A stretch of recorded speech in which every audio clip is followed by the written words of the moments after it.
YouTube, what it do? It's your boy TWV checking in for another episode of the NXT recap and review. This episode of NXT was action-packed with a lot of storyline building leading up to the last NXT before Stand and Deliver next Tuesday has a lot of action with it. But we're here to recap this week's episode. A lot of things got built for next week. Shawn Michaels is down there cooking. It's getting interesting between Oba Femi, Trick Williams, and Javon Evans. It's getting interesting between Jordynne Grace, Jaida Parker, and Stephanie Vaquer with a surprise appearance of a guest that I will not spoil right now. We will disclose that once we get into the recap. But with that being said, it's your boy TWV. Check it in, and let's get to the review. Reigning Women's Champion Stephanie Vaquer was interviewed backstage regarding her upcoming title defense at Stand and Deliver. She stated that she would announce her decision after observing the match between Jordynne Grace and Jaida Parker. Vaquer joined the commentary team to watch the bout between Grace and Parker.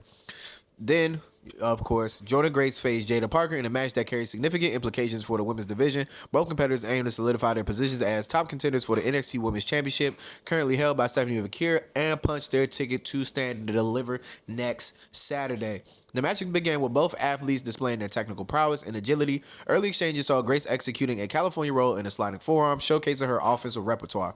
Parker responded by maneuvering Grace into the corner and delivering a slingshot seated senton. The action spilled outside the ring, where Grace attempted a dive but missed, inadvertently pushing Parker into Vaquer, who was observing the match from ringside. This led to a chaotic sequence where Vaquer attempted to strike Parker but accidentally hit Grace, resulting in the referee calling for a disqualification. Following the match's abrupt conclusion, tensions escalated as all three women engaged in a brawl. The situation intensified with the unexpected return of Giulia, who intervened by assisting Vaquer and fending off Grace and Parker. However, the alliance was short-lived as Giulia soon turned on Vaquer, delivering a devastating Northern Lights bomb and signaling her intentions for the championship. And this was a great way to start off the show, which is going to build into a segment later, which will build into the match being made. But man, this is amazing. Shawn Michaels, like I said, has the home of women's wrestling down here, because you see 3 women showcase out the gate, another person, so that's 4 women. Then we got more women's matches later on this evening, women in segments. So overall, in the course of an NXT episode, you're going to see at least 10 to 12 women be showcased regardless. Maybe 14. I think this episode had 14. Not keeping count right now, but like I said, I cannot wait for the match to get made later on in the show, and then we'll speak about the match then. But with that being said, let's get to the next one. The next segment showcased Hank and Tank discussing their recent struggles in the tag team division. As they reflected on their performance, they considered studying the techniques of the reigning NXT champions Fraxiom, Nathan Frazier, and Axiom to improve their own strategies. During their conversation, the newly introduced tag team from WWE Evolve, Swipe Right, consisting of Brad Baylor and Ricky Smokes, approached Hank and Tank. Exuding confidence, Swipe Right referred to themselves as a successful team, suggested that after their upcoming match against Fraxiom, they could offer mentorship to Hank and Tank. This unsolicited advice was met with skepticism as Hank and Tank questioned Swipe Right's credentials and dismissed their offer, indicating that they were not desperate enough to accept guidance from newcomers. So, Hank and Tank have been going through this thing for the last couple weeks where they're trying to make strides in the tag division. They keep coming up short. They've talked to the Hardys. They talked to DIY. They talked to Motor City Machine Guns. They talked to another tag team later on in the show. And they just keep missing it by the mark. And I like the storyline they're building. I wouldn't be surprised if they are the team that knocks off Fraxiom and wins the tag team champions. Their story is just being built the best around the tag team division right now. So I think they will be the ones that take down Fraxiom, possibly. But with that being said, let's get to the next one. The next segment was Shawn Spears addressing his recent loss of the NXT North American Championship and outlining future plans for his faction, the Culling.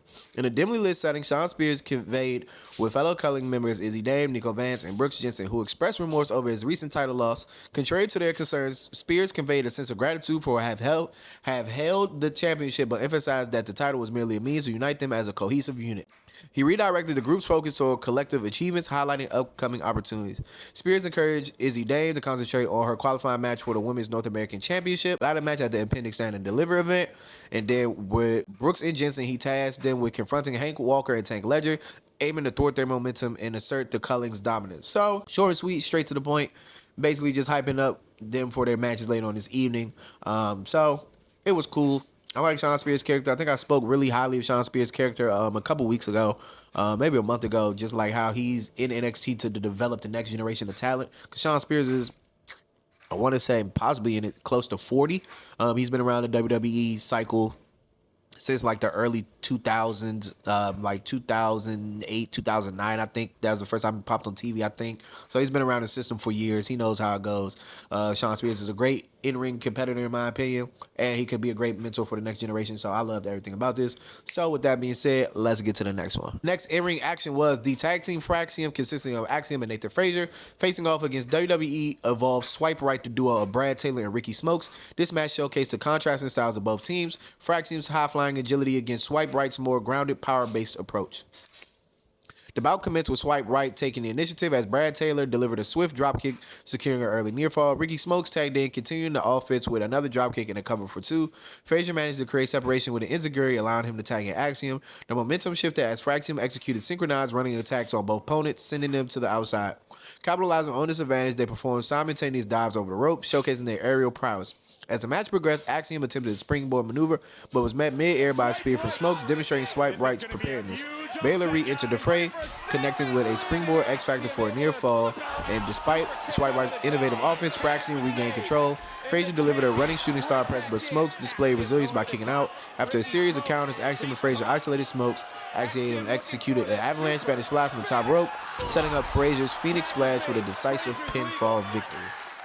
And boy, this was a TWB 5-star match. Because, boy, Axiom is the best tag team in the world, hands down, bar none.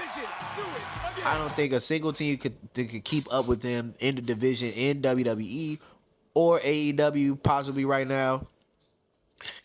And I like this Swipe Right team, man. They come off as cocky, but they went in there and got in that ring and they put on a show. For them to be called up from Evolve so fast, and Evolve literally start getting shown on Tubi, I want to say 3 weeks ago, maybe 4, like at the start of March. That means they were really down there kicking ass and Evolve, and we will be seeing Swipe Right on our TV screens on NXT for a time to come. I think this may have been their call-up match from Evolve, but they went out there and they showed their ass. Like, sorry to curse, but man, that was a great match. I love Fraxiom. Fraxiom, like I said, is the best tag team in the world. They put on amazing matches with everybody. But this team of Swipe Right has surprised me because I do not watch Evolve.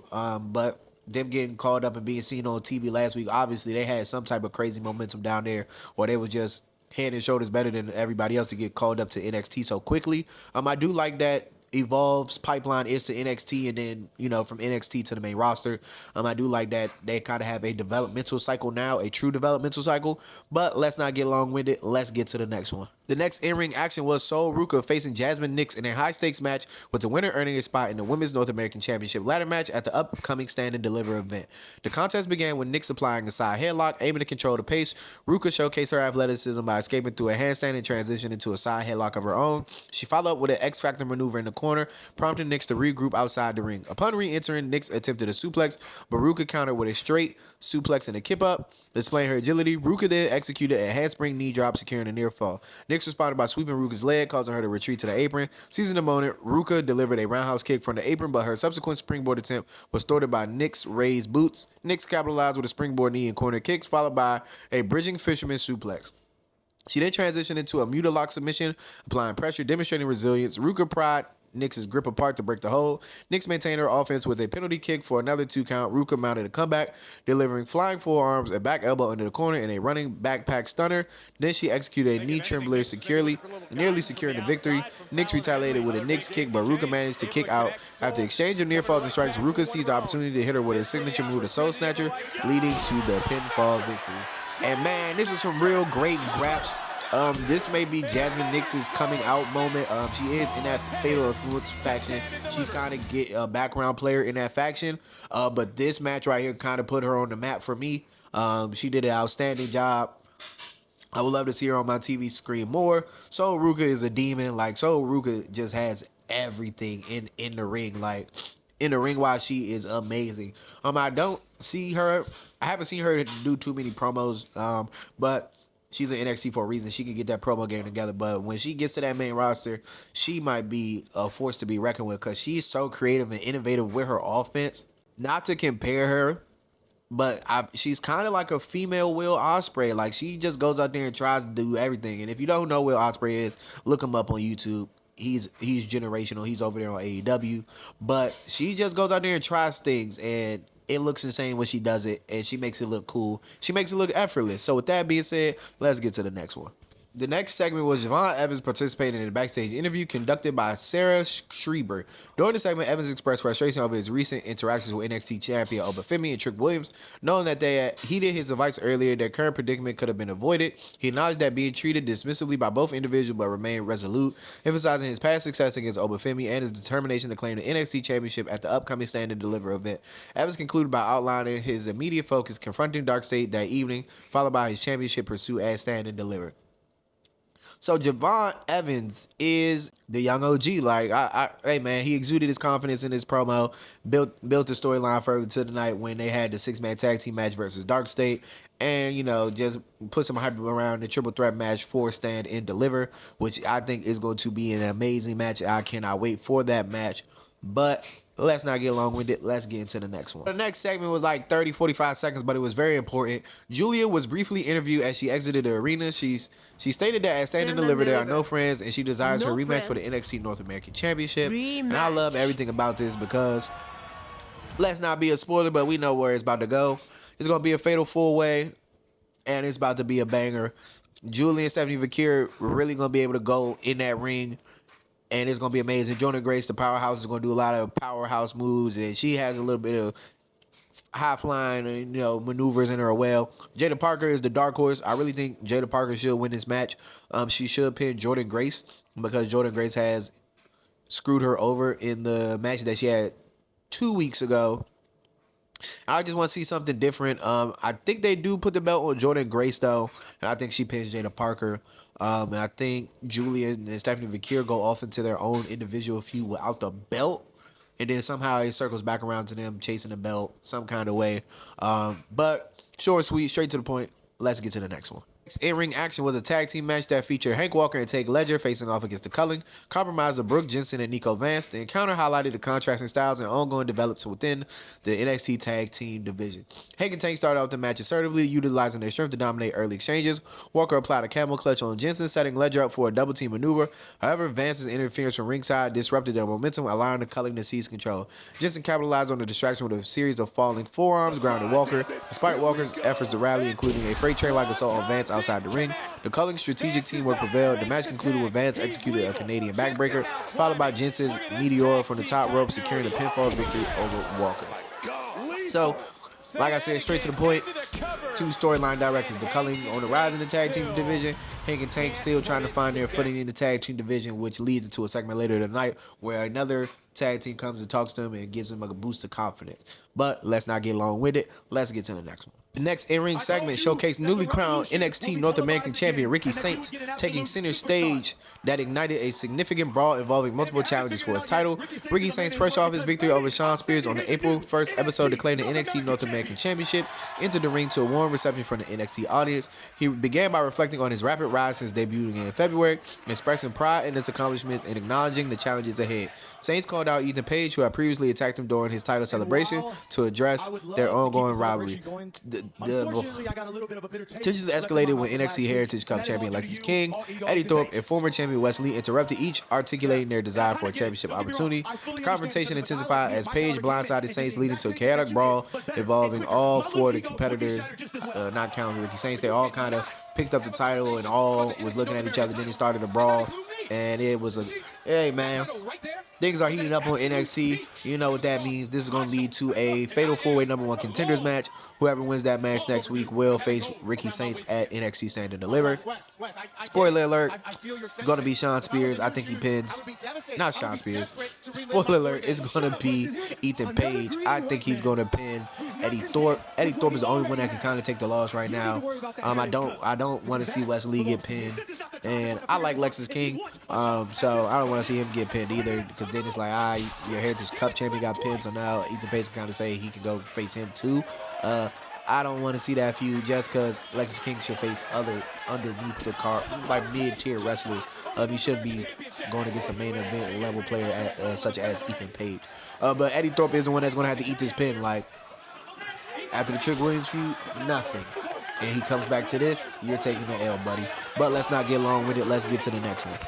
So the next segment was Stephanie Vaquer backstage addressing the events from earlier and declared her desire to defend her title against all three competitors, Jordynne Grace, and Jaida Parker, in a fatal four-way at Stand and Deliver.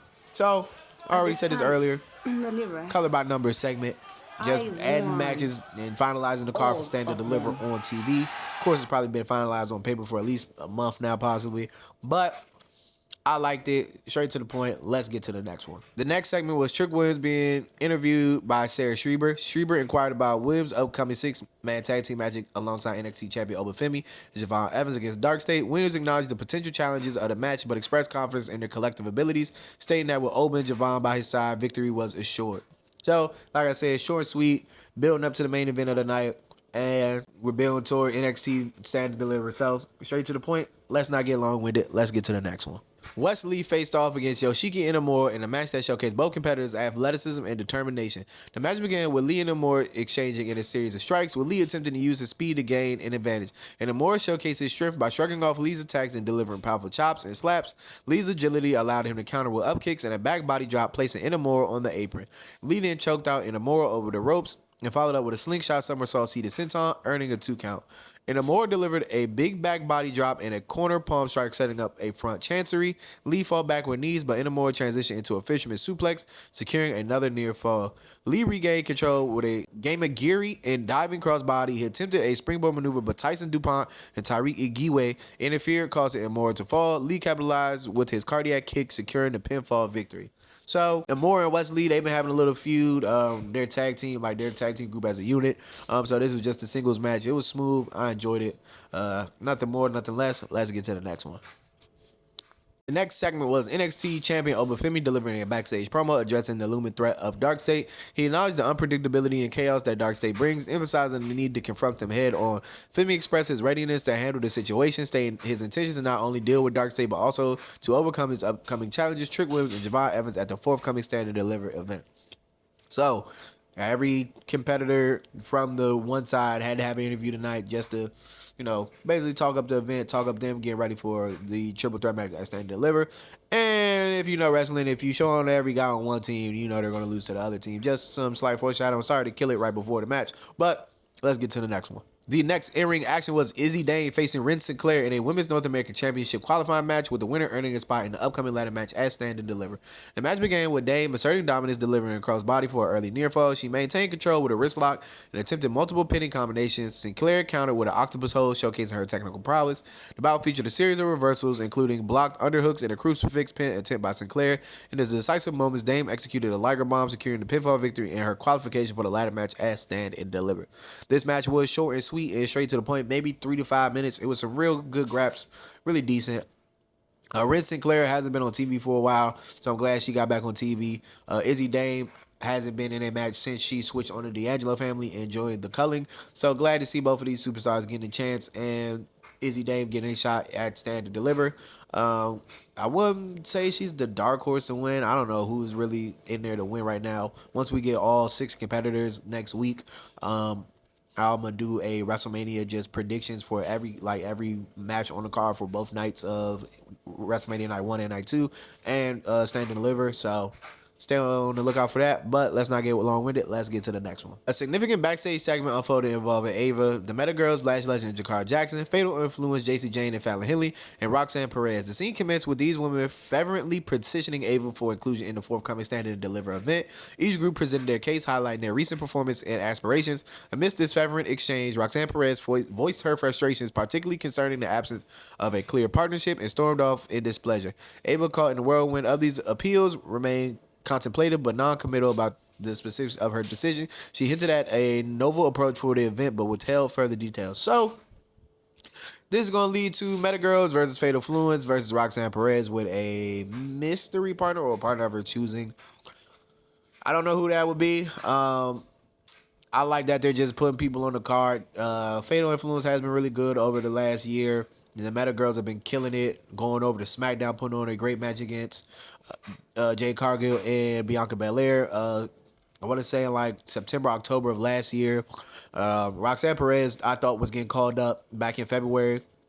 after the Elimination Chamber. I guess they went to the wayside with that and kind of been holding that off. I thought she was going to have a feud with Bayley. I guess we're not doing that at all anymore. I'm kind of disappointed because they lean so heavy into that, like from the end of January after the Royal Rumble all the way into February into the Elimination Chamber, kind of coming out of it, and then they just vanished off of TV. So that is a disappointment. She definitely deserves it. I don't think she needs to be around NXT anymore. I think she's a 2-time NXT champion. She's done it all. She's a tag team champ down there. The only belt she hasn't held was like North American, and that's like downgrading if you were the actual women's champ twice. Like, no need to go after a belt lesser than the main championship, in my opinion. But hey, I'm all for the match. I'm going to be there live. I'm going to enjoy it. So with that being said, let's get to the main event of the evening. So in the main event, a 6-man tag team match featuring NXT Champion Oba Femi teaming with his upcoming title challengers Trick Williams and Jamal Evans to face the formidable team known as Darkstate. This match not only showcased the athleticism of all involved, but also highlighted the intricate dynamics and tensions building up to the forthcoming Stand and Deliver event. The early exchanges saw Darkstate coordinated offense, putting the champions team on the defense. However, as the match progressed, internal tensions among the champions team began to surface. A pivotal moment occurred when Trick Williams delivered a shove to Jamal Evans, leading to a chaotic brawl outside. And then at one point, Oba Femi threw a wrestler at Trick Williams, and then they got into it, and then that's how the match pretty much ended. They were brawling, and security ran out there, and Jamal Evans got isolated, and man, they cooked Jamal Evans. They beat the brakes off him, a couple different tag exchanges, and then they threw Jamal Evans into the air, and dude jumped off of the middle rope and power bombed him into the ground. 1, 2, 3, GG's. Like, we knew this was inevitable. Like, these three combustible elements, y'all all competing against each other for the title next week. We knew it was going to break down, and Darkstate capitalized on the chaos, and it was a solid main event. I'm glad that they finally got in the ring. That was my gripe a couple weeks ago. Actually, literally in like February. I was like, when are we finally going to see them in the ring? They can go in the ring. I like their team chemistry. It was really good. One member did not wrestle. I can't think of his name right now, but it's the big guy with the dreads. But man, Darkstate is a cool faction. Baby Shield, you could call it that. That's what I give it. But they're going to be a force to be reckoned with for a while on NXT. I think coming in and coming out of Stand to Deliver, somehow they interfere in this championship match, and Trick Williams comes out to be the leader of Darkstate some kind of way. But with that being said, it's your boy TWV checking in and checking out. I'll catch you in a little bit for the WrestleMania 33 video. Peace.